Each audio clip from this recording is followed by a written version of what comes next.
Good afternoon. Ẹ káàsán, ẹ káàsán, ẹ káàsán, ẹ káàsán, ẹ káàsán. Ẹ kú dédé wòyí, ẹ kú bójú ọjọ́ ṣe rí, ṣe dáadáa ni mo bá yín. Ẹ káàbọ̀ sórí ètò wa, ètò Yinka TNT. Gbogbo ẹ̀yin tẹ́ bá fẹ́ lọ sí ilé ẹ̀kọ́ àgbà, gbogbo ẹ̀yin tẹ́ bá fẹ́ kọ́ òyìnbó, gbogbo ẹ̀yin tí ẹ bá fẹ́ padà lọ sí school, tí ẹ ò dẹ̀ fẹ́ lọ bá àwọn ọmọ kéékèèké jọ jókòó sí class kan náà, ẹ kọ̀ sí ilé iṣẹ́ The Genius Camp Adult School. The Genius Camp Adult School, +234 810 515 0406, +234 810 515 0406, or +234 806 2727 856, +234 806 2727 856. Gbogbo ẹ̀yin tẹ́ bá fẹ́ lọ sí adult school, tí ẹ ò fẹ́ lọ bẹ̀rẹ̀ láti ẹ máa bá wọn ọmọ school jókòó sínú class, ẹ kọ̀ sí wọn. Aṣíwájú elégbò igi náà, egbò wọn náà ṣì ń ta wàràwàrà, ẹ kọ̀ sí wọn lórí +234 803 35 530 414, +234 803 35 50 414. Fún shabarikolo.com, gbogbo ẹ̀yin obìnrin ọkùnrin, ẹ lọ register lórí shabarikolo.com. Àtọkùnrin àtobìnrin, gbogbo relationship tó bá fẹ́ ló wà ńbẹ̀. Bóyá o fẹ́ sex, bóyá o fẹ́ gist partner, o fẹ́ ọkọ, o fẹ́ aya, o fẹ́ just casual relationship, ó wà lórí shabarikolo.com, www.shabarikolo.com. Gbogbo ẹ̀yin tẹ́ bá fẹ́ bá Yinka TNT náà sọ̀rọ̀, ẹ lọ sórí www.yinkatntconsulting.com. In tí mo fẹ́ sọ láàárọ̀ yìí ni wípé ipa ò rajà, ipa ò dẹ̀ ta, àbí ipa ò dẹ̀ ta. Mo sọ nǹkankan fún wa nípa àwọn red flags tí a máa ń rí ní ara ọkùnrin àbí lára obìnrin. Ojú tó bá máa báyàn kalẹ̀ kì í tàárọ̀ ṣepin. Ẹni obìnrin tó bá ń date níta tó ì tí ì fẹ́ sílé, bóyá ẹ kò bímọ baby mama or baby father, ó ì tí ì fẹ́ sílé, ẹ̀ ń jà, ó ń yòdì, ó ń bẹ yòdì. Ó sọ ẹyọkan kó tó sọ ẹyọkan ti fún ẹ ní mẹ́ta. Ó depend lórí nǹkan ẹyọkan tí wọ́n náà bá sọ. Torí ọkùnrin kan lè sọ ẹyọkan ọ̀rọ̀ ẹyọkan sóbìnrin kí ọ̀rọ̀ ẹyọkan yẹn kó deserve èsì mẹ́wàá. So ìwọ náà máa mọ̀rọ̀ àwọn ẹmọ̀kan ní ẹsẹ̀ náà ti máa ń na olóyún. Àwọn ọ̀rọ̀ kan wà tẹ́ máa sọ sóbìnrin tó jẹ́ pé ẹyọkan ni ṣùgbọ́n ètì mẹ́wàá lẹ deserve. Irú àwọn obìnrin yẹn èèyàn láti wà very very careful. Ẹ má ti sentiment sí ọ̀rọ̀ ìgbésí ayé yín, mo ti sọ fún yín. Ó ń date ọkùnrin, ẹ tí fẹ́ra yín sílé ṣùgbọ́n ẹ ń gbára yín gbé. Kí nǹkan bá máa ṣẹlẹ̀ láàrin yín, ó ti mú ẹrù, ó ti lọ, kò wálé until bí 10 days after. Irú ọkùnrin yẹn ó ṣẹ̀ṣẹ̀ wá ń bá mi, ó ń béèrè lọ́wọ́ mi pé ṣé kò fẹ́. Ṣé mo ní láti sọ fún ẹ pé irú ọkùnrin yẹn kò is a no. Àbí irú obìnrin tó jẹ́ ó wà arrogant, obìnrin tí ò bọ̀wọ̀ fún yẹ, tí ò bọ̀wọ̀ fáwọn àwọn ẹbí tara ẹ̀ gan. Débi pé máa bọ̀, because ẹni tó bá mú aṣọ aláṣọ, tó mú aṣọ tiẹ̀ tó fi nulẹ̀, tó bá rí aṣọ aláṣọ àfàyà. Obìnrin tí ò bọ̀wọ̀ fún àwọn family ara ẹ̀, báwo ló ṣe fẹ́ bọ̀wọ̀ fún àwọn family ẹ̀? Ẹ tí ì fẹ́ra yín. Orí bó ṣe ń bá màmá ẹ̀ sọ̀rọ̀ lójú ẹ̀, orí bó ṣe ń bá àwọn àbúrò ẹ̀ sọ̀rọ̀, orí bó ṣe ń bá àwọn èèyàn ẹ̀ sọ̀rọ̀ lójú ẹ̀, tí ì fẹ́ra yín. Ṣé ẹ ní láti wá máa béèrè lọ́wọ́ mi pé ṣé ọ̀nà àbáyọ ṣe lè fẹ́rú ẹ̀? Àbí obìnrin tí ò tí tẹ́ ń jà lọ́wọ́ tó ń bẹ ẹyin òdì, àbí ọkùnrin tí ẹ kọ̀ rọra ń sọ̀rọ̀ tó fọwọ́ gbá ẹ lẹ́nu, ṣé o ní láti wá bi mí láti mọ̀ bóyá irú ọkùnrin yẹn máa nà ẹ́ tẹ́ bá wọlé? Àwọn questions kan wà tí mi ò expect kí àwọn èèyàn wá máa bi mí. Àwọn question kan wà tí ẹ pé nígbà míì tẹ́ bá pè mí, màá máa kanra torí tẹ́ bá béèrè question yẹn lọ́wọ́ mi, màá béèrè lọ́wọ́ yín pé ẹ̀yin fúnra yín tẹ́ ro ẹjọ́ lẹ̀ yìí, kí ni nǹkan tẹ́ ẹ rò nípa ẹjọ́ tẹ́ rò lẹ̀? Ẹ̀yin fúnra yín ti máa mọ answer to the question tẹ́ béèrè, ẹ kò fẹ́ wá máa wá mi lẹ́nu. Àwọn ọ̀rọ̀ kan wà tó jẹ́ wípé yàtọ̀ sí àwọn ọkùnrin kan tó máa ń sọ̀rọ̀ àlùfàǹṣá sóbìnrin tá a máa ṣe lórí ètò lọ́la Saturday. Because àwọn ọ̀rọ̀ kan wà tí wọn ò gbúdọ̀ máa sọ fóbìnrin tẹ́ pé tó bá sọ lẹ́ǹkan, ó bá sọ ẹyọkan yẹn, ọ̀rọ̀ ẹyọkan yẹn gan ó carry weight 20 ọ̀rọ̀. So ó ṣeéṣe kó sọ ẹyọkan yẹn sóbìnrin kó fún ẹ ní 10, kó fún ẹ lésì 10 torí ẹyọkan ni wọ́n sọ gbogbo ẹyọkan yẹn heavy. Ní àwọn nǹkan tí wọn ò gbúdọ̀ sọ fóbìnrin. o lè sọ ẹyọ kan tó dé lòmí wá ní kí n tó sọ ẹyọ kan ó ti fún mi ní mẹ́rin nítorí ẹyọ kan tí wọ́n sọ yẹn ó carry weight bí kó fún ẹ ní 20 àwọn ọ̀rọ̀ yẹn wà ńbẹ̀ tí a ò gbúdọ̀ sọ fún obìnrin rárá tó bá bú èèyàn lábù fún ó ṣeé ṣe kó bú ẹ ní aburí so àwọn ọ̀rọ̀ kan wà torí nígbà tí ọkùnrin kan pè mí ó ní obìnrin yìí ó ní ọkùnrin yìí ó ní obìnrin tó ń bá ṣẹyọ kan ó máa fún òun ní mẹ́rin mo ní kí lẹ yọ kan tí wọ́n gan sọ fún mi ò ní àlè búra wa bẹ àwọn èébú kan wà tí jẹ́ wípé kò sọ́gbọ́n wàá bring out the animal in a woman àwọn ọ̀rọ̀ kan wà tó bá sọ síta wàá ẹranko tó wà nínú obìnrin wàá gbé jáde àwọn ọ̀rọ̀ kan wà tó bá sọ síta sóbìnrin ẹranko tó wà nínú obìnrin wàá gbé jáde àwọn ọ̀rọ̀ kan wà tó bá sọ fún ọkùnrin agbára tó wà nínú ọkùnrin wàá mú jáde mo gbà 100% wípé ọkùnrin ò gbúdọ̀ máa ná obìnrin but àwọn ọ̀rọ̀ kan wà frustrating tó jẹ́ pé tí obìnrin bá sọ sí ọkùnrin yẹn kò ní lè help ẹ̀ dànù ó máa gbé ọwọ́ ni kò ní lè help ara ẹ̀ so irú àwọn ọ̀rọ̀ yìí òun la máa discuss lórí show lọ́la because a lot ti send ọ̀rọ̀ sí mi àìmọye tó máa ní ṣé ọ̀rọ̀ burúkú olórí burúkú kíní àwọn ọ̀rọ̀ kan wà tó ò gbúdọ̀ sọ sóbìnrin ẹ má dẹ̀ jẹ́ kí n tàn yín ẹ̀yin obìnrin ẹ stop láti máa fi sentiment sínú ọ̀rọ̀ ayé yín in tó da òótán láyé bẹ́ẹ̀ náà lọkùnrin wípé mo ti ń date ẹ̀ for 6 years tí bá filẹ̀ ń sìn 6 years yẹn ti waste ṣé mo máa rẹ́ lómi ó bẹ́tà kó jẹ́ kí 6 years yẹn waste dan kó wà nínú ìbànújẹ́ ayérayé lọ 6 years tó fi date ọkùnrin tí ò bá ti kójú òṣùwọ̀n fún ẹ láti fẹ́ 10 years tó fi date obìnrin tí ò bá ti kójú òṣùwọ̀n fún ẹ láti fẹ́ waste 6 years yẹn waste 10 years yẹn kó má bàa wà nínú ìbànújẹ́ ayérayé kó má bàa waste ayérayé mo ti date ẹ for 6 years 6 years yẹn máa wá go down the drain mo ti waste time for 6 years waste time for that 6 years kó má lọ waste time nínú ìbànújẹ́ ayérayé ó better fún ẹ at a point nínú marriage àbí nínú relationship wàá keep sentiment apart wàá keep love apart wàá wà practical láti wò wípé in tó fẹ́ wọ̀ yìí o ìjẹ́ tí ẹni bá continue pẹ̀lú ìwà èyí ìjẹ́ ìfẹ́ lè cover it after some time torí pé ìfẹ́ máa ń tán nínú ìgbéyàwó àwọn nǹkan tábàjọ ṣe àti values heart life ara wa bóyá bí ọmọ bóyá nǹkan daṣọ ké òun ló máa carry wa along wá máa rò ó wípé ẹni tí mò ń date yìí tí mò ń fi ìfẹ́ cover gbogbo àṣìṣe ẹ̀ yìí o ìjẹ́ after some time ìjẹ́ màá sì tún lè cover àṣìṣe ẹ̀ yìí so tí àṣìṣe yẹn ò bá ti tẹ́ ẹ lọ́rùn at that point please break that relationship put a break that relationship and move on tó bá wà difficult fún ẹ láti break relationship yẹn block onítọ̀hún block gbogbo nǹkan tó lè fi get to you because there's tendency wípé ẹni tó ti nífẹ̀ẹ́ sí ṣùgbọ́n tí ìwà ẹ̀ wà tó jẹ́ trigger ṣùgbọ́n tó rí pé ìwà ẹ̀ yóò lè jẹ́ kẹ́ bára wọn ìdálẹ́ but tó nífẹ̀ẹ́ tó bá block connection pẹ̀lú ẹ̀ wàá sì máa ti sentiment bọ inú relationship yẹn títí tó máa fi bára ẹ ní a journey of no return ni wípé wàá bára ẹ nínú marriage yẹn àyù ó dẹ̀ máa bára ẹ perpetually and torí tí ọkùnrin bá ń wu ìwà burúkú ẹyọ kan sí ẹ nígbà tó wà níta the best tí ọkùnrin lè pretend fún ẹ àbí tóbìnrin lè pretend fún ẹ nígbà tó wà níta tọkùnrin bá ń keep malice nígbà tó wà níta tó bá ń keep malice yẹn for 2 weeks tí ò bá break relationship yẹn kó líkálukú máa lọ ẹ̀ tẹ́ ẹ bá marry ara yín sílé á keep malice yẹn for 1 month torí wípé ó ti get hold of you òjé ti dé ọwọ́ òjé ti wọ ọwọ́ olóòṣà ẹ̀ tí obìnrin bá wà arrogant slightly nígbà tó wà ń ta tó bá wọlé ó máa take over gbogbo nǹkan tí ó dá wọlé ni so gbogbo ìwà tó bá ti rí tí ọkùnrin àbóbìnrin bá ń wù níta kó mọ̀ wípé preamble ló ń rí premature ìwà yẹn ló ń rí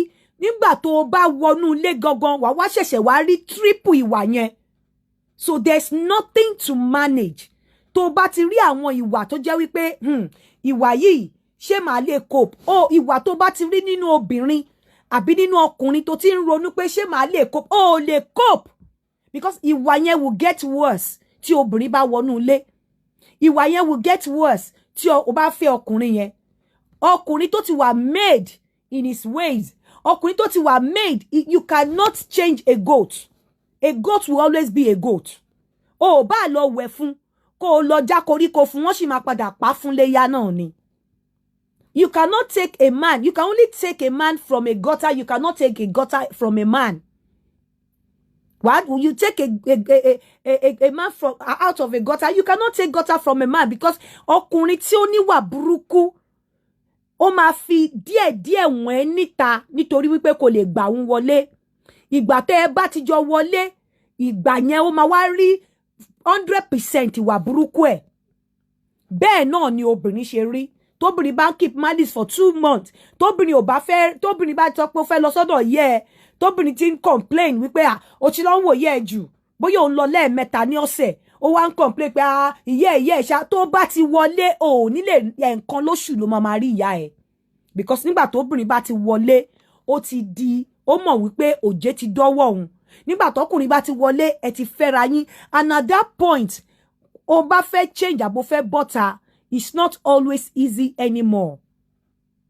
Kò easy láti bọ́ta, kò easy láti change mọ́. So ẹ má ìta gangan tẹ́ bá ṣì ń date ara yín níta, ìta gangan lẹ ti lè take decision.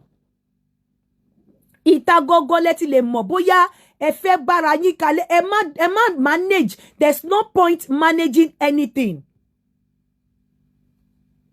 You read message tó ń send sí mi, wọ́n ti sọ fún ẹ pé kò stop láti máa send message sí mi. You know, ìta gangan lẹ ti lè there are red flags that you see that you don't even don't go there. Ọkùnrin tí ẹjọ́ ń sọ̀rọ̀ tó ti ń pè ẹ́ ní abùfún níta, tó bá wọlé á pè ẹ́ lólórí burúkú. I'm not saying there are not perfect men, but then one good ones ṣì wà. Kò sí ẹni tó perfect láyé, but good ones ṣì wà. Àwọn ọkùnrin kan wà tó máa date tí jẹ́ wípé wọn ò lè sọ̀rọ̀ àlùfàǹṣá sí ẹ. Wọn kò sí bọ́kùnrin ṣe lè pretend tó. Wàá rí àwọn traits kankan tó jẹ́ wípé ó máa jẹ́ red signal sí ẹ. Any trait tó bá ti rí lọ́nà, tó bá ti jẹ́ red signal sí ẹ, trait yẹn máa double tẹ́ bá jọ fẹ́ra yín sílé. Any trait tó bá ti rí lára obìnrin tó jẹ́ red signal sí ẹ, trait yẹn ó máa double, ó máa triple tẹ́ bá jọ fẹ́ra yín sílé. Marriage ò kìí ṣe nǹkan tẹ́ lè manage. Ó ti pẹ́ ní relationship for 3 months, it's not a yardstick. It's not enough for you to get into that marriage. At the end of the day, to fi máa get out. Obìnrin tẹ́ bá ti ní advantage pé ẹ fẹ́ dóra yín, tó ti ní má fọwọ́ kanyàn mi, òbó ń ta mí, ìdí ń ta mí, ẹ máa ní problem pẹ̀lú sex tẹ́ bá fẹ́ra yín. Ẹ máa ní issue pẹ̀lú sex, kò sọ́gbọ́n.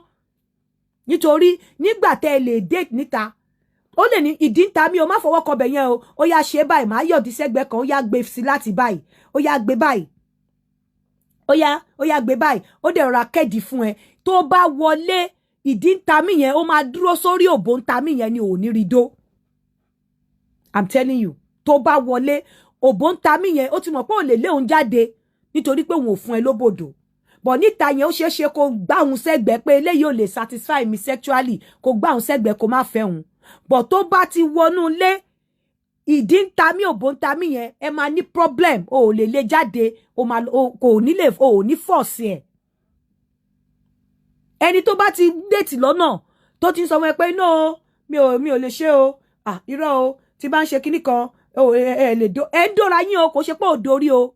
But every time tẹ́ bá ti fẹ́ dóra yín báyìí, wàhálà máa ṣẹlẹ̀ ni, ẹ máa rojọ́ ni. Tó bá wọlé, ó máa fi oorun dùn ẹ́. Kò lè work. Ẹ láti appeal síra yín sexually. Ẹ láti appeal síra yín emotionally. Ẹ láti appeal síra yín physically. Tí ò bá ti sí yẹn, if you cannot find a friend in your man, it's not worth it láti marry.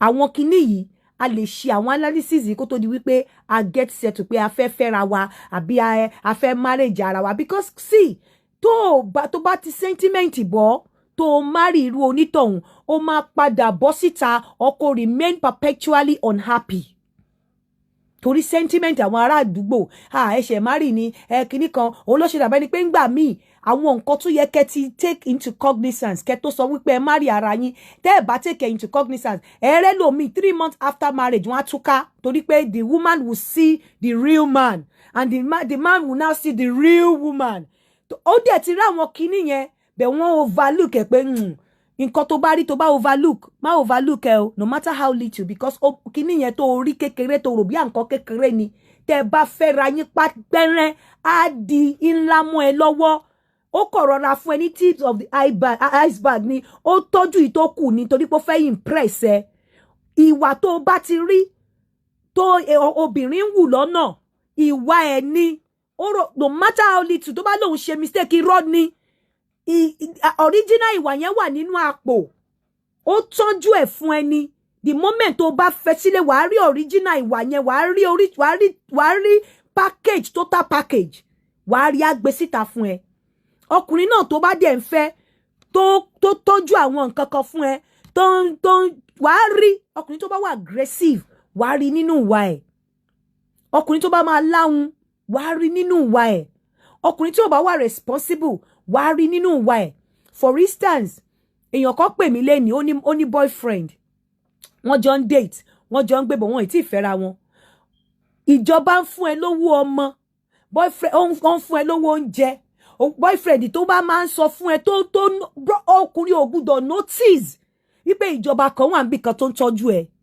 ọkùnrin ò gbúdọ̀ notice pé ìjọba kan wà tó ń bẹ tọ́jú ọmọ ọkùnrin láti face responsibility ẹ ni ọkùnrin tó bá máa wà responsible ìdá ìjọba ń fún ẹ lówó ọmọ o ìdá ìjọba ń bẹ sanwó ilé o kò yẹ kó kàn ọkùnrin tó bá máa wà responsible ìdá ìyàwó ń ṣiṣẹ́ ń gbowó jù mí lọ o ìyàwó mèkè jù mí lọ o kò yẹ kó kàn tó ẹ bá jọ ń ṣiṣẹ́ ó yẹ kí ọkùnrin mọ̀ wípé this is my responsibility as a man and I must do it kò yẹ kó kàn pé bóyá o ní another source tó ti ń rówó kò yẹ kó kàn kò yẹ kó tiẹ̀ kojú sí owó tiẹ̀ kódà tó bá mú nínú owó ẹ tó fi ṣe nǹkan sílé ó yẹ kọkùnrin rí wípé kò ń ṣe responsibility ẹ ṣùgbọ́n òun help òun ni bẹ́ẹ̀ ọkùnrin tó bá ti ń rí àwọn certain things tẹ́ ẹ̀ tí ìfẹ́ra yín tẹ́jọ́ ń gbé tó dẹ̀ ń fi wípé yes ẹ máa jọ help ara yín ẹ máa jọ pín bọ́ ó yẹ kó máa dùn ọkùnrin pé òun bá pín responsibility bẹ́ẹ̀ ọkùnrin tó bá ti rí wípé responsibility tẹ́jọ́ ń pín yẹn normal ni tẹ́ẹ̀dẹ̀ ń date ara yín wàhálà máa ṣẹlẹ̀ tẹ́ bá jọ fẹ́ra owó máa dí wàhálà yín responsibility máa díjà yín nítorí pé o ti gbà already responsibility máa díjà yín o ti gbà ọkùnrin tẹ́ bá jọ ń date tó di wípé bóyá ẹ sì jọ ń date ni o àwọn ọ̀rọ̀ kan wà tó jẹ́ pé no ò tiẹ̀ gbúdọ̀ gbà kó sọ létí ẹ see no evil hear no evil tó ti ń accept ẹ ìgbà tẹ́ bá fẹ́ra yín ò ní lè kọ́ mọ́ ẹ mọ àwọn ọmọ wa tó máa ń sọ pé tó bá yá wọn máa di egungun gbígbẹ wọn ò ní ṣe é ká mọ́ bẹ́ẹ̀ lọkùnrin máa ń di egungun gbígbẹ lé ọwọ́ ọmọ in tó bá ti lè kọ̀ nígbà tẹ́ ń date ó máa triple tẹ́ bá marry ni ọkùnrin tó bá ti fọwọ́ ṣe báyìí fún ẹ tó dé accept ẹ tó bá wọnú ilé ó máa nà ẹ́ ọkùnrin tó bá ń jágbe mọ́ ẹ tó wà aggressive tó ń pa fóònù ẹ létí tó máa sọ̀rọ̀ kékeré tó pa fóònù ẹ létí tó bá ti fẹ́ tẹ́ bá marry ó máa lù ẹ́ tó ẹ bá marry ó máa mú fóònù ẹ níjọ́kọ̀ ó máa seize ẹ kò ní jẹ́ kó mú fóònù ẹ jáde ọkùnrin tó bá ti ń sọ fún ẹ wípé o ti ń interact pẹ̀lú àwọn àbúrò ẹ jù tó ti ń kọ̀bọ ẹ tó ti ń try láti severe ẹ pẹ̀lú àwọn ọ̀rẹ́ ẹ tẹ́ ẹ tí ì fẹ́ra tẹ́ ẹ bá fẹ́ra yín kò ní jẹ́ kó rí family ẹ sójú bẹ́ẹ̀ náà lobìnrin you have to be very careful ojú tó bá máa báyàn kalẹ̀ àti ibi relationship lẹ ti máa mọ̀ ẹ má patch anything from your relationship there are things any bad traits tó bá ti rí lára obìnrin tó bá ti rí lára ọkùnrin when you are married ó máa triple ni kò lè drop ẹ ọkùnrin kò lè sọ fún ẹ wípé òun fi wèrè ní ẹ bẹ́ẹ̀ ṣeré nígbà tẹ́ ń date ọkùnrin tó pè ẹ ní wèrè nígbà tẹ́ ń date á pè ẹ ní bastard tẹ́ bá marry I'm telling you. Mo dẹ̀ rí pé ọ̀pọ̀lọpọ̀ yín fear of the unknown ó ń ṣe yín. You have to brazen up. The fear of the unknown pé tí bá fẹ́ ní ilé after 3 years jẹ́ mo máa rẹ́ lòmíì. Ó better kó má rí ẹlòmíì than to get into that relationship that will make you cry for the rest of your life.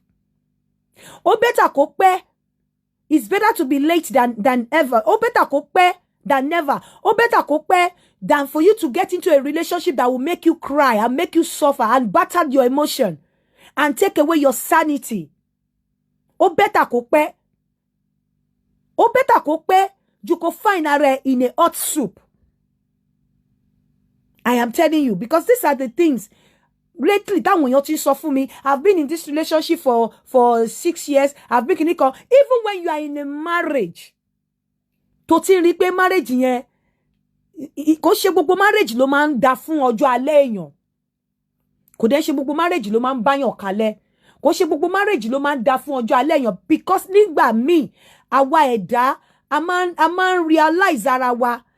Ẹlòmíì máa ń marry tí ò mọ ibi tí Ọlọ́run gbé òun lọ. Ẹlòmíì máa ń marry below our standard torí pé kò mọ ipò tí Ọlọ́run sì máa gbé òun lọ.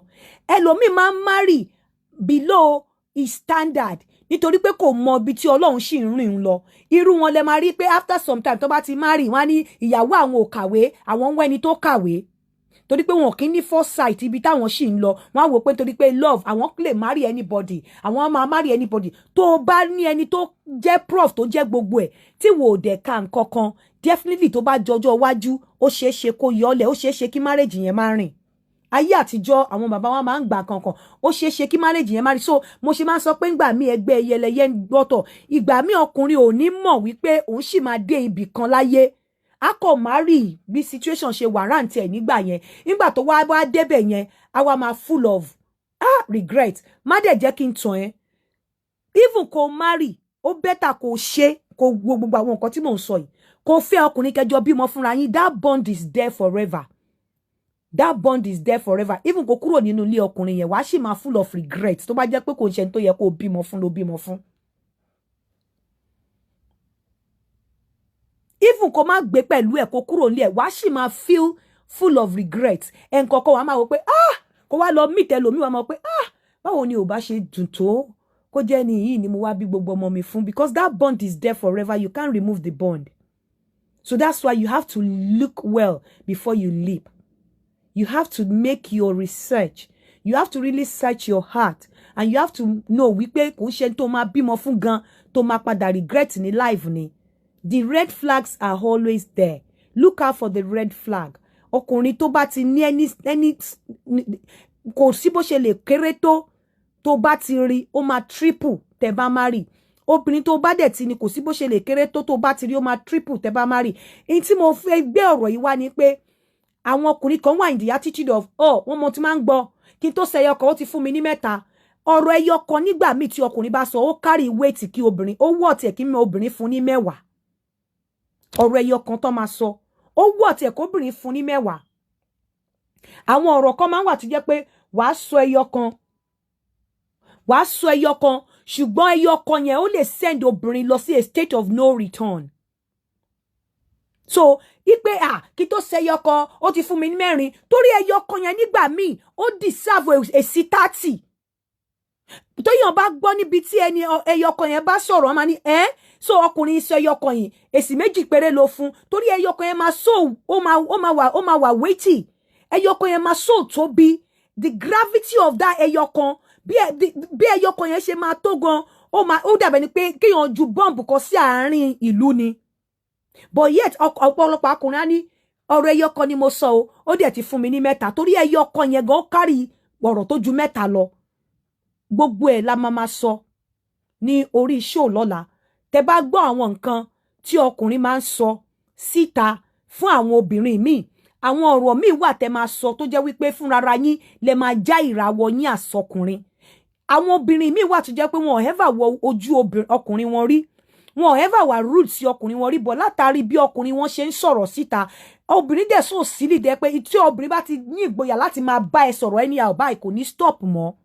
ọkùnrin ṣì lè caution ara ẹ̀ but ìjọ́ tí obìnrin bá ti ṣí respect yẹn kúrò lórí ẹ̀ ó máa hard láti gain back that your respect again from obìnrin but àwọn ọ̀rọ̀ kan wà tó jẹ́ pé tí ọkùnrin bá sọ ẹ̀yin gọ́gọ́ fúnra ara yín kẹfẹ́ tí ara yín gbọ́ tí ẹ pé kò yẹ kéèyàn sọ tẹ́ bá rí a lot of nǹkan táwọn èèyàn ti sense mi máa wò pé ṣọkùnrin ló ń sọrú eléyìí ó ní mo ṣe sọ wípé it's better kí àwọn èèyàn máa lọ sí kó máa lọ ṣe kó máa lọ fún leadership course kó tó di pé wọ́n marry because there's no way a man will call himself a leader and ní integrity. A man you call yourself a leader, you don't have ability to delegate. You call yourself a leader, you cannot communicate in an effective manner. You call yourself a leader, you don't know how to show gratitude. You call yourself a leader, your self-awareness is zero.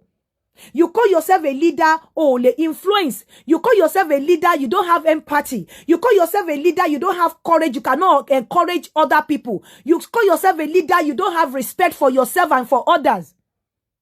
These are the things that Mama Gbeyewo Lola. Because if you don't have all these qualities, forget obìnrin mama fi gbálẹ̀ nínú ilé ni.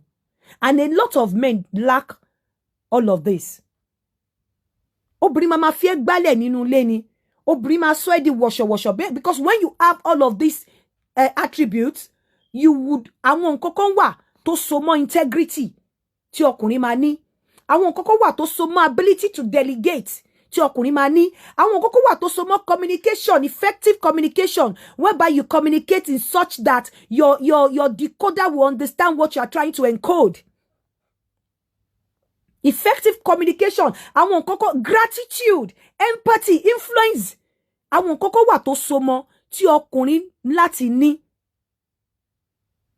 Tí ọkùnrin láti ní but tí a lot of àwọn ọkùnrin tí wọn ò ní tó dẹ̀ jẹ́ wípé tó bá láwọn kìíní àwọn ọ̀rọ̀ kan ò ní máa jáde lẹ́nu ẹ̀ sí obìnrin.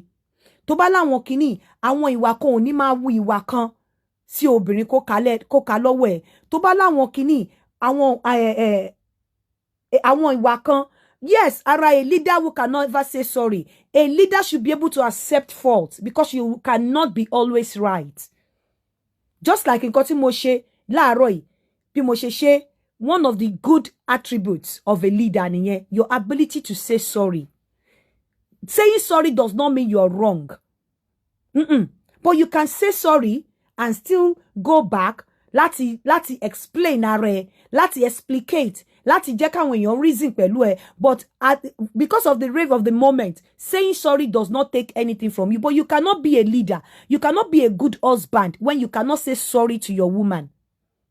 Even when she's at fault. You say sorry to her, you call her back and tell her pé mo kò ṣe pé bóyá o jàre tí mo fi sọ sorry fún ẹ o. But mo fẹ́ ṣù ni o. Come, let's talk. Let's sit down. Communication is very important. But even when you are communicating, some men, some women, when they are communicating, their mode of communication, because in communication, 7% péré ni verbal. Because ni ọ̀rọ̀ tá ń sọ ló carry. Any verbal means of communicating, non-verbal, your body language, your gesture, your posture. Gbogbo àwọn irú nǹkan báyẹn ló yẹ kí àwọn ọkùnrin kó máa mú, òun ló ń jẹ́ kó máa lose respect lọ́wọ́ àwọn obìnrin wọn. And if you don't take all of these things into consideration or cognizance, you will continue to lose respect. And you will continue to see women as being arrogant.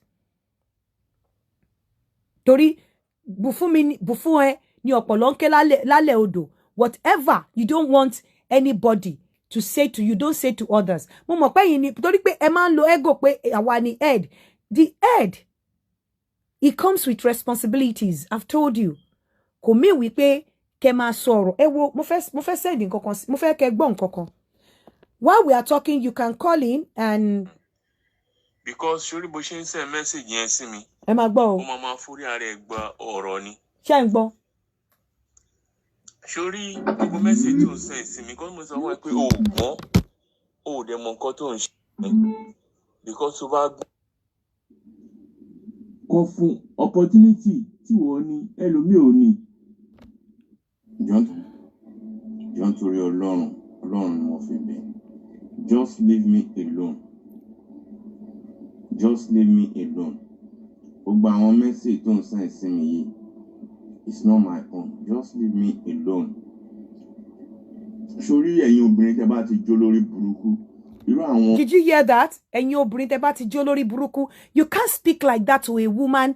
Kò fi pé kó má fún ẹ ní mẹ́rin. Tọ́kùnrin bá bá mi sọ̀rọ̀ bẹ́ẹ̀ yẹn, màá bá wá tiẹ̀. You cannot speak to a woman like that. You can't. You cannot. You cannot even, you can't, it all sound hard and awkward. Pé ẹ̀yin obìnrin tẹ́ bá tẹ́ ti jó lórí burúkú. Ta ló máa ní pé kò ní olórí burúkú obìnrin nínú ilé? And a lot àwọn ọ̀rọ̀ báyìí ni mo ti gbọ́ tó pọ̀. A lot báyìí ni mo ti gbọ́ tó pọ̀. Yesterday somebody sent me èèyàn kan lọ sọ nǹkan kan sórí page mi. Mo máa open kíní lọ́la kẹ́ wá gbọ́ káwọn obìnrin wá sọ àwọn ọ̀rọ̀ tí wọ́n máa ń gbọ́. Àwọn ọ̀rọ̀ tó máa ń gbọ́. Ẹ wo lady kọ̀ọ̀kan sórí page mi. Mo sọ pé má pọ̀ ìyàwó ẹ̀ lólórí burúkú. Ó ní olórí burúkú kẹ̀. Ó kéré gan o out of the insult I got yesterday. This one called me bastard and even said ọmọ àlè mẹ́tàlá ni mí, and I never responded. Instead I said he shouldn't call me bastard again. If not, he will not like my response. Honestly, I cried till daybreak because I can't imagine me going through all this with my honesty and loyalty to him. But I know God will fight for me. There's no way you can. Àwọn ọ̀rọ̀ kan wà tẹ́ máa ń sọ tó máa ti obìnrin bọ́ síta. Ẹ fún obìnrin lówó, ẹ fún obìnrin ní everything. Torí it's very quick for some people to say, olójú kò. It's not about kí ló tún wá. Ẹ fún obìnrin lówó. Ẹ fún obìnrin láyọ̀, ẹ fún obìnrin ní everything, but obìnrin á tún ṣì step out due to àwọn ọ̀rọ̀ tẹ́ ń sọ sí wọn. Ó easy láti sọ pé kí ló tún wá olójú kòkòrò ni ládùrú nǹkan tí mo ṣe fún. Yes, but adúrú nǹkan tó ṣe fún àwọn ọ̀rọ̀ kan wà tẹ́ máa ń sọ tí ò okay eléyìí sọ ó ní olórí burúkú kéré. How can you ẹni tó ń fẹ́ tó pè níyàwó ẹ̀ tó yẹ kó respect tó yẹ kó treat like a queen? Can you walk to a queen up whatever tí queen bá ṣe fún ẹ kó máa pe queen lórí burúkú? Ṣé whatever tí queen bá ṣe fún ẹ tó jẹ́ queen kó máa sọ wípé ọmọ àlè ni? There are things you don't say tó ò ní lanu. I am not saying you cannot talk to your woman. I am not saying lè jà, but nínú ìjà tẹ́ bá jà ẹ jẹ́ kí ìfẹ́ máa tún máa wà nínú ìjà yẹn because ẹ máa parí ẹ̀. Torí ẹ̀ mo ṣe fẹ́ open line. Torí a lot of ọkùnrin wọ́n máa ń pe obìnrin ní àṣà. Wọ́n máa ń pe obìnrin pé obìnrin àṣà ni wọn ò ní respect. But I want to tell you today, most men máa ń bring àṣà out kúrò nínú obìnrin. Gbogbo obìnrin ló máa ń ní àwọn míì ní mental issue. But when you don't trigger that adrenaline in them, wọ́n lè máa sọ̀rọ̀. But the moment you trigger it, àwọn ọ̀rọ̀ wà tó máa ń trigger adrenaline obìnrin.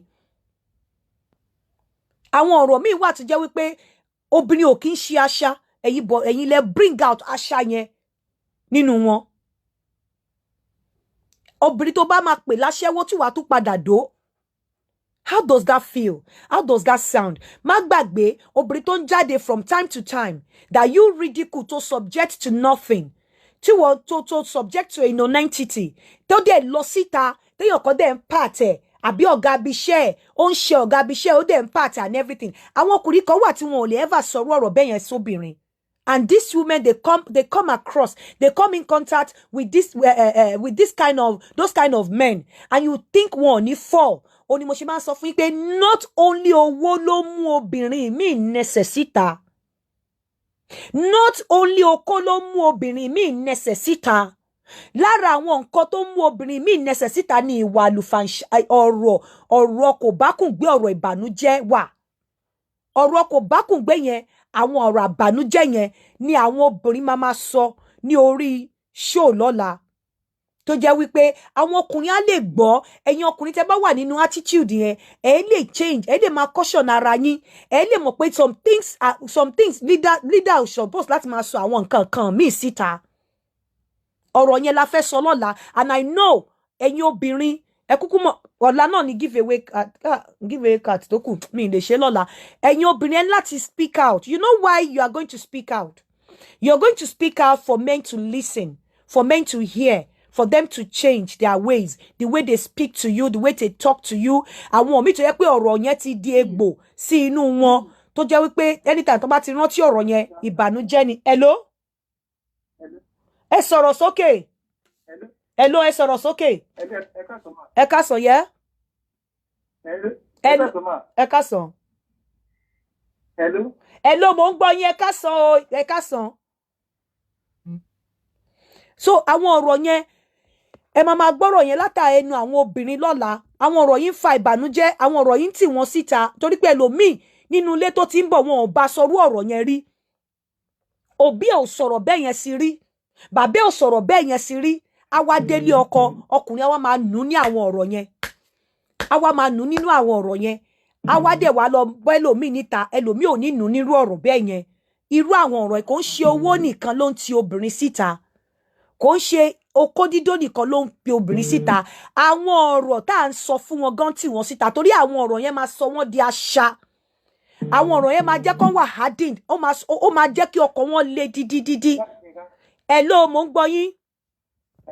Hello, mo ń gbọ́ yín. Ẹ káàsán o. Jọ̀ọ́, kẹ́mi lè máa ń ṣe program yín yẹn ní Nàìjíríà ni mo wà. Yeah. A ní program lọ́la ní 6 o'clock. Láàbù mélòó? 6 o'clock, 7 o'clock Nigerian time. Okay, ní 6 o'clock ní ìrọ̀lẹ́ àbí? Bẹ́ẹ̀ni. So àwọn ọ̀rọ̀ yẹn ó ń tì wọ́n síta. Ní sweet words. Èèyàn lè bá ọmọ wí, kéèyàn bá wí pẹ̀lú ìfẹ́ àti ìdùnnú. Ní sweet words tẹ́ ń sọ. Why tó ṣe jẹ́ wípé tí àwọn obìnrin yìí bá ṣe nǹkan tí ò dá lẹ máa fi ọ̀rọ̀ condemn wọn. How many times lẹ́tí eulogize wọn? How many times lẹ́tí as much as bẹ́ ṣe máa ń fi ọ̀rọ̀ bring wọn down? How many times lẹ́tí fi ọ̀rọ̀ lift soul wọn? Lẹ́tí fi ọ̀rọ̀ lift spirit wọn? Lẹ́tí fi ọ̀rọ̀ gbé wọn sókè, mú inú wọn, mú orí wọn wú tó bá ṣe nǹkan kan. Ìjẹ́ etí ẹ̀ ń rí àwọn nǹkan tó ń ṣe yẹn bẹ́ẹ̀ ni pé right wọn ni láti ṣe. Ìjẹ́ ẹ̀ ń rí àwọn nǹkan tó ń ṣe yẹn bẹ́ẹ̀ ni pé olùrànlọ́wọ́ ni wọ́n jẹ́ fún ní yìnyín kẹ́ni lè ṣe mí. Ẹ má jẹ́ kí n tàn yín. Obìnrin láìkì kẹ́ máa yìn wọ́n. Obìnrin láìkì kẹ́ máa jẹ́ kí orí wọn wú. Obìnrin láìkì àṣẹ wọn tó bá ṣe nǹkan ẹ jẹ́ kí wọ́n mọ̀ pé wọ́n ṣe kínú yín dùn kẹ́ yìn wọ́n. But ọ̀pọ̀lọpọ̀ yín tó bá ṣe nǹkan tí ò da condemnation, ọ̀rọ̀ tó máa ń condemn wọn, tó máa ń kill spirit wọn, tó máa ń kill body wọn, tó máa ń kill soul wọn lẹ wá ń jáde lẹ́nu yín. Ọ̀rọ̀ gratitude. Gratitude is one of the qualities of a good leader. Gratitude ò kí ń jáde lọ́nu yín. Ọ̀rọ̀ tó máa bring the soul wọn down lẹ máa sọ. Ìgbà míì gan tẹ́ bá ti sọ nǹkan fún wọn wípé kí wọ́n má ṣe, tí wọ́n dẹ̀ lọ ṣe, tí wọ́n kọ̀ dínú yọ̀. Ẹ̀yin máa sọ ọ̀rọ̀ láti condemn wọn ni pé ṣebí mo ti sọ fún ẹ kó má ṣe hàn Ọlọ́run mú ẹ. Empathy ló yẹ kẹ́ show as a good leader. Empathy ló yẹ kẹ́ show as a good leader. Tí wọ́n bá tẹ̀ ṣe nǹkan tí ẹ ti sọ fún wọn pé kó má ṣe, tó dẹ̀ ṣe, tó dẹ̀ kọ̀ wọ́n tó kọ àbùkù ńbẹ̀, ẹ máa show empathy ni ẹ dẹ̀ tún máa help wọn. Bó ṣe ṣe yẹn, wọ́n ti realize wípé àwọn ó ti gújọ́ àwọn lọ́wọ́, kò tún wá jẹ́ kẹ́ tún wá rọ̀bẹ̀ hàn pé Ọlọ́run mú ẹ, èmi mo sọ fún ẹ hàn. Irú àwọn nǹkan báyẹn máa ń jẹ́ kéèyàn bínú ni. Ó máa ń jẹ́ kí obìnrin wà hardened. I have a sister and I'm going to talk about her. I love her so much. And she's of this attitude every time. I have told you not to do this. I have told you. I keep telling you, you have a brand. Don't do this. I have told you. When you say that, it sound very, very, it sound domineering. It sound like a commanding tone. There are ways of, working your suggestion and your advice through èèyàn. Kò ṣe pé ẹ ti advice ẹ ó ti ṣe. Okay, yes. Ọlọ́run mú ẹ. Ṣé bí mo ti sọ fún ẹ? Oh, kì í gbọ́ràn ni. Kò kì í gbọ́ràn ni. You have to encourage. You have to give them courage, support. Until yẹ kẹ́ fún wọn nìyẹn. But how many men ló ń ṣe fóbìnrin? How many men ló ń ṣe? Ìgbà mélòó lẹ ń praise wọn? Ìgbà mélòó náà ń ṣe nǹkan fún yín? Tẹ́ máa pọ̀ pé ọkọ mi Àríkẹ́ o ṣé o, thank you my mother. Ọlọ́run ló ní pé ìwọ ni mo máa rí o. Ọlọ́run ló sọ pé ìwọ ló máa fẹ́ mi o, ìwọ ni máa fẹ́ o ṣé gan o. O ṣé my mother. When I come back to this world, I want to have you. Even kó jẹ́ pé irọ́ ló ń pa, but òun tọ́ síwájú irú nǹkan tó mórí obìnrin wú nìyẹn. Ẹ gbọ́, màmá you're too much. I'm online with you. My husband will call me Oloshi Olori Buruku many times at a turn. Many times. And it has turned to the poem. Now, he's begging me. It's too late. Oloshi Olori Buruku. Àwọn ọ̀rọ̀ yẹn máa ń register sínú ọpọlọ obìnrin ni. You cannot call obìnrin Oloshi Olori Buruku kó wá ní kó roko nta kó má do. You cannot. I'm a realist. So kò ń ṣe owó. O bá fi gbogbo ilé pọtí kó fọ̀nà roka. Treat a woman like a woman. There are things you don't ever say. See obìnrin. A woman should be treated. Most of a man treat ọkùnrin. A man treat obìnrin bí ọkùnrin ni. Kí n treat wọn bí weaker version of you. We are going to talk about this thing tomorrow. And I know some women are willing. They are waiting to call in to share their experience with us. Àwọn ọ̀rọ̀ tó ń jáde. And we'll be discussing about all of those qualities that I have mentioned about being a leader. Integrity, empathy, courage, influence, respect, gratitude, all of those things, self-awareness, communication, ability to delegate, encouraging, inspire, how to inspire other people to make them grow. All of this we are going to be discussing tomorrow by 6 p.m. Gbogbo àwọn ọ̀rọ̀ àwọn nǹkan báyìí tẹ́ ń sọ yóò máa ń pa òbò obìnrin ni. Ó máa ń pa òbò wọn. Ẹ máa gbọ́ wíníwíní. Ẹ máa gbọ́ àwọn nǹkan tí àwọn obìnrin gbé sínú. Àwọn ọ̀rọ̀ tẹ́ ń sọ jáde sí wọn. Ẹ mọ reason tí mi ṣe fẹ́ dwell on obìnrin. Obìnrin ò ní láyà nítorí ìbẹ̀rù tí Ọlọ́run fi sí ọkùnrin. Obìnrin tó bá máa sọ pé ó bẹ̀rẹ̀ sí ní ṣépè fọ́kùnrin ẹ̀ ló ti kọ́kọ́ start ẹ̀. Obìnrin yẹn ti wá gbà mọ́ lọ́wọ́, ó ti wá jingiri sára obìnrin.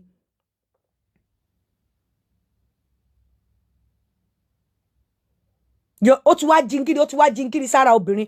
Bẹ́ẹ̀ ọkùnrin ló máa ń kọ́kọ́ lead ẹ̀. Tóbìnrin bá ti wá bẹ̀rẹ̀ báyìí, á wá jingiri sára wọn. Wọ́n wá bẹ̀rẹ̀, wọ́n wá di àṣà, wọ́n á di yàkuyà mọ́ yín lọ́wọ́. And that is why that I am not going to dwell much on obìnrin. Mo fẹ́ kọ́ obìnrin sọ̀rọ̀. But then do not push your woman to that stage. Because when you push a woman to that stage, ó máa hard kí obìnrin tó change. So, ẹ máa gbọ́ àwọn nǹkan míì. Ẹ gbọ́ eléyìí sí, ó ló ti di anthem ẹ̀. Eléyìí tí ó máa di àṣà mọ́ ọkùnrin yẹn lọ́wọ́ ni. Ó ní, Mama, you are too much. I'm online with you. My husband will call me Oloshi Olori Buruku many times. And now it has turned to his poem. So, tó bá ti jẹ́ bẹ́ẹ̀, ẹ rí wípé àwọn nǹkan tẹ́ ti sọ. Àwọn ọ̀rọ̀ yìí dẹ̀ máa ń jẹ́ kọ́kùnrin lose respect ni. Ẹ máa gbọ́ lọ́la bí àwọn obìnrin ṣe máa sọ fún yín pé àwọn ti lose respect, àwọn ò ní respect ẹ̀. Wọ́n lè respect yín. Wọ́n lè respect yín because ẹ ti lose respect lójú wọn. Pẹ̀lú àwọn ọ̀rọ̀ tẹ́ ń sọ. Ẹ ti lose respect. That is the truth. No woman will respect a man that calls her Olori Buruku Oloshi. There's no woman. No woman would have a conscience. No woman will want to be faithful to that kind of man that calls Oloshi Olori Buruku. No. Ẹ má jẹ́ ká kólẹ̀ kúrò lẹ́kọ̀ọ́. So, ẹ máa gbọ́ ọ̀rọ̀ lọ́la. Then you'll be able to change your ways and change the way you talk to your woman. So that you can have her back. So that àwọn ọkùnrin míì náà wọ́n lè mọ̀ pé ọ̀rọ̀ yìí là ń sọ fọ́kùnrin, ọ̀rọ̀ yìí là ń sọ fóbìnrin. There are things you don't say to your woman, and àwọn ọkùnrin ló máa ń start ẹ̀. We'll be talking about it tomorrow. Please don't forget. Don't forget to go on shabarikolo.com, www.shabarikolo.com, to make your bookings. You can go there and register, then call me. Once you register there, you can call me behind and let me know that you have registered. Mo lè wá, kí n make it faster for you, kí n wá ṣe private. But I don't want people to pay me privately because it's expensive. So if you want a partner, go on Shabarikolo. Then you can call me after you have registered. Then I can be on top of your request, on top of your game. But just make Shabarikolo be friendly. Make it a point of matchmaking, a point of you looking for a man or a woman or a gist partner. Then you can now call me, then we'll talk about it. But tomorrow, please don't miss this program. Gbogbo ẹ̀yin obìnrin tẹ́tí pè mí tẹ́ ní nǹkan nínú, ẹ wá sọ síta lọ́la. Ẹ jẹ́ káwọn ọkùnrin wá kọ́gbọ́n, kọ́ mú àwọn ọ̀rọ̀ tó ń pa òbò yín, àwọn ọ̀rọ̀ tó ń pa sex drive yín, ẹ jẹ́ wá sọ síta. A ó máa pàdé. Gbogbo ẹ̀yin ẹlẹ́kọ̀ọ́ àgbà bí mo ṣe sọ lẹ́ǹkan sí. Do not forget to go on to call +234 810 510 515 0406 +234 8062 727 856. First 3 women tó bá pè wọlé lọ́la, you have a gift.